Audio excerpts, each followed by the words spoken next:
श्रीवर्धमानाय निर्धूतकलिलात्मने सालोकानां त्रिलोकानां यद्विद्या दर्पणायते। जय बोलो अनंतानंद सिद्ध परमेष्टि भगवान की। जय बोलो शासन नायक भगवान महावीर स्वामी की। जय बोलो परम पूज्य आचार्य तीर्थ भक्त शिरोमणि आचार्य महावीर कीर्ति जी महाराज की। जय बोलो वात्सल्य रत्नाकर आचार्य विमल सागर जी महाराज की। जय बोलो गणधराचार्य श्री कुंतु सागर जी महाराज की।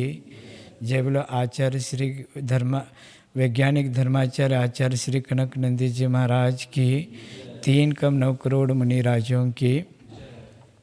जैन धर्म अनादिकालीन धर्म है। इस धर्म के संस्थापक कोई एक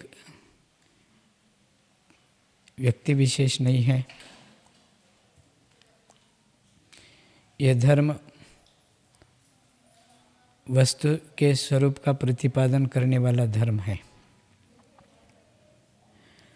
जैन धर्म में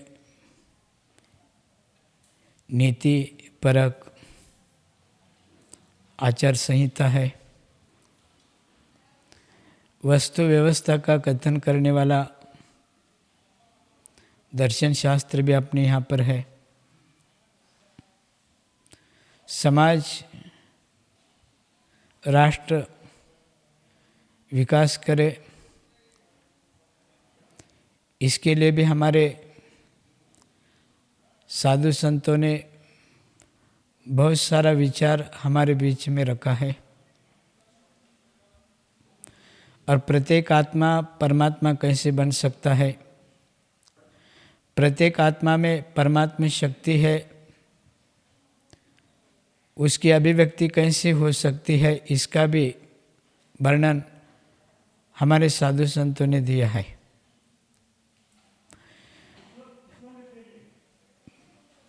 जैन धर्म के प्रथम तीर्थंकर आदिनाथ भगवान और उसके बाद 23 तीर्थंकर हो गए।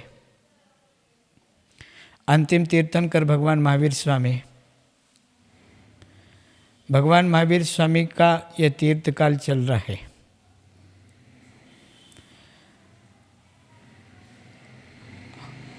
मध्यकालीन युग में अथवा आज के समय जो भी साधु है, आगे भविष्य में होंगे, वे सभी भगवान महावीर के शासनकाल के शिष्य गिने जाएंगे। जैन धर्म अनादिकाल का धर्म होने के कारण यह नमोकार मंत्र भी अनादिकालीन है। अर्यंतों को नमस्कार, सिद्धों को नमस्कार, आचार्यों को नमस्कार, उपाध्याय परमेष्टियों को नमस्कार, साधु परमेष्टियों को नमस्कार। ये जो महामंत्र में हम कहते हैं, यह महामंत्र अनादिकालीन मंत्र है। तो आचार्य उपाध्याय साधु अनादिकालीन है। आज तक अनंतो आचार्य हो गए। कुछ आचार्यों का नाम हमारे शास्त्रों में निबद्ध है। कुछ आचार्य साधना करके, संघ का निर्वाह करके, समाज को मार्गदर्शन दे करके कलाधीन हो गए। उनका नाम शेष नहीं रहा। लेकिन उनके काल में उनके द्वारा भी धर्म समाज लोगों ने लाभ लिया। इसी कालक्रम में आचार्य आदिसागर जी महाराज अंकलीकर मुनि कुंजर के नाम से जो प्रसिद्ध हो गए, उनके परम शिष्य आचार्य तीर्थ भक्त शिरोमणि महावीर कीर्ति जी महाराज हुए। महावीर कीर्ति महाराज जी बहुत तपस्वी अष्टांग विद्या के ज्ञाता थे। उनके प्रमुख शिष्य, प्रथम दीक्षित शिष्य वात्सल्य रत्नाकर आचार्य विमल सागर महाराज जी हुए। विमल सागर जी महाराज बहुत बड़े जैन दिगंबर परंपरा में एक माने हुए आचार्य थे। बहुत बड़े तपस्वी,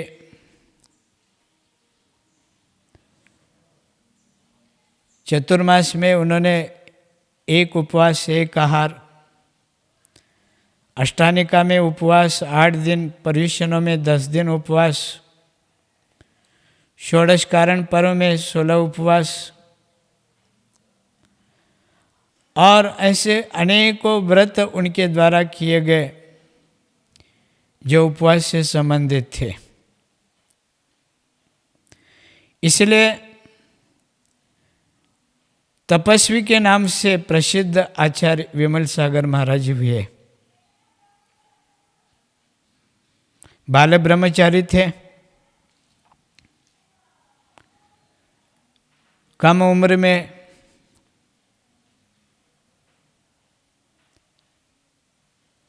उन्होंने ये जैनेश्वरी दीक्षा ली और जैनेश्वरी दीक्षा लेने के बाद मंत्र सिद्धि, विद्या सिद्धि, वाचा सिद्धि, निमित्त ज्ञान, ज्योतिष का बहुत अच्छा ज्ञान था। वास्तुशास्त्र का भी आचार्य श्री को अच्छा ज्ञान था और इसके माध्यम से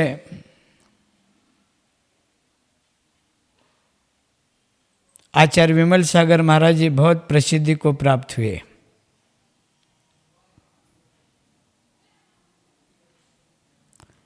और एक प्रसिद्ध आचार्य में जिन्हें गिना जा सकता है। आचार्य श्री ने अनेकों जगह पर विधान कराया, पंचकल्याण कराया। उनके हाथों से बड़े बड़े मंदिरों का निर्माण हुआ, क्षेत्रों का निर्माण हुआ। तीर्थ क्षेत्रों का समय शिखर जी कहे, सोनागिरी तीर्थ क्षेत्र कहे, ऐसे एक नहीं अनेकों ऐसे तीर्थ क्षेत्रों का निर्माण आचार्य श्री के सानिध्य में होता रहा। अनेकों मूर्तियां उनके हाथों से प्रतिष्ठित हो गई और जहाँ जहाँ पर भी उनके हाथों से प्रतिमाएं विराजमान हुई, वह सारी प्रतिमा निर्दोष, मूर्त का अच्छा ज्ञान होने के कारण आचार्य श्री ने उन मूर्ति और मंदिरों के द्वारा समाज का विकास हो, समाज का उद्धार हो, ऐसा ही काम आचार्य श्री के हाथों से होता रहा। आचार्य श्री की धीरे धीरे तपस्या बढ़ती गई, आध्यात्मिक साधना उनकी बढ़ती रही और आगे जाकर के उनके हाथों से कई दीक्षाएं हो गई। लगभग 40, 45, 50 साधक, मुनि, आरिकाएँ, क्षुल्लक, क्षुल्लिकाएँ, ब्रह्मचारी, ब्रह्मचारिणी उनके संग में साधक साधना करते थे और आचार्य विमल सागर महाराज जी ने जो भी आया उनको दीक्षा देने का काम किया।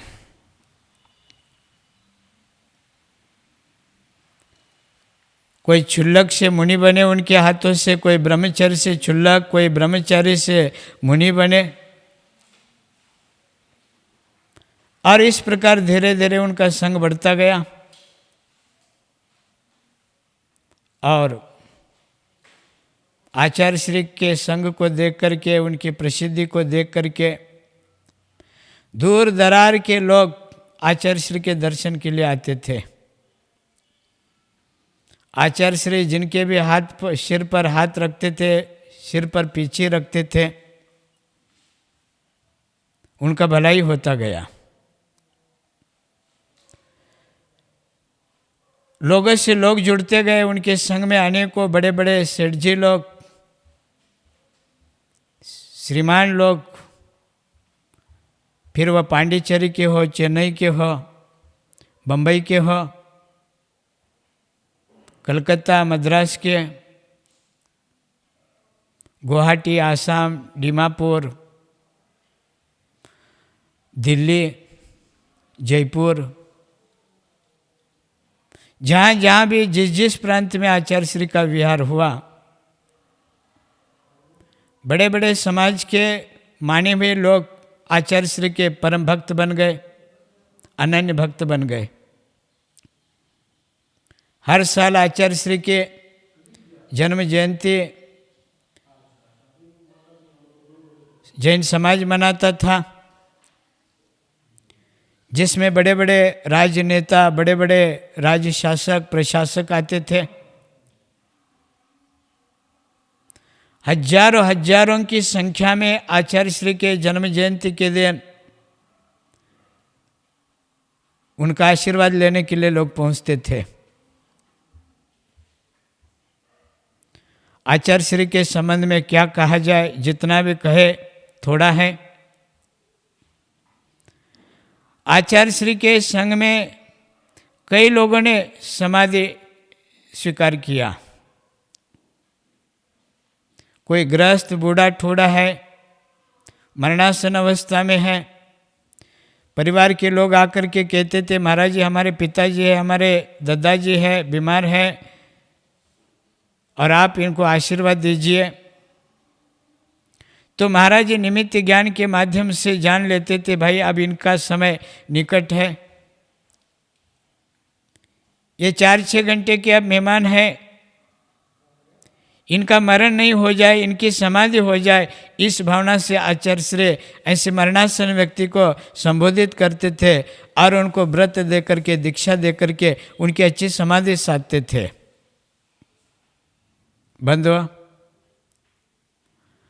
बहुत अच्छे एक आचार्य, उस समय के आचार्य में एक बहुत माने हुए आचार्य थे,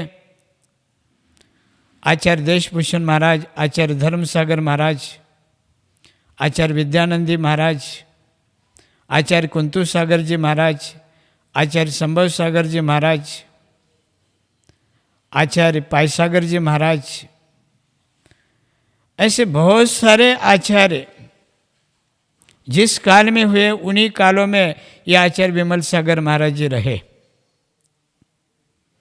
आचार्य श्री के सानिध्य में 1981 में श्रवण बेलगोला में महामस्तकाभिषेक हुआ। विशाल संघ लेकर के उत्तर भारत से दक्षिण भारत की ओर उन्होंने यात्रा की। दक्षिण भारत के अनेकों तीर्थ क्षेत्रों का भी भ्रमण किया।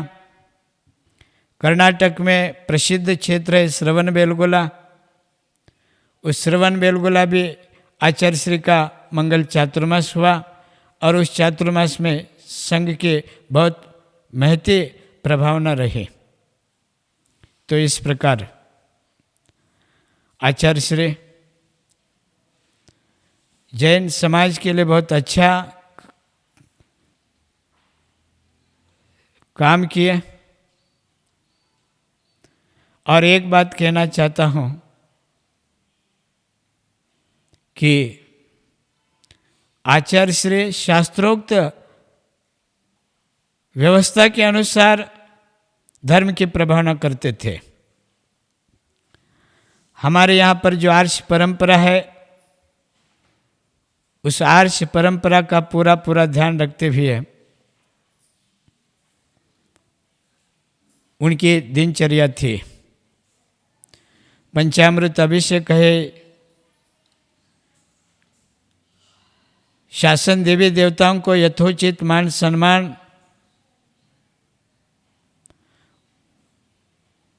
अथवा जो पूजा पद्धति प्राचीन काल से हमारे पुराने आचार्य ने जो हमें शास्त्र देकर गए, उन सारे शास्त्रों के आधार से आचार्य विमल सागर महाराज जी ने समाज को मार्गदर्शन दिया।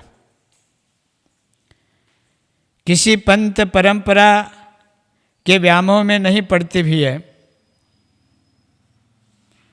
महाराज श्री अपने साथ मूर्ति रखते थे, उनके साथ चैत्यालय चलता था।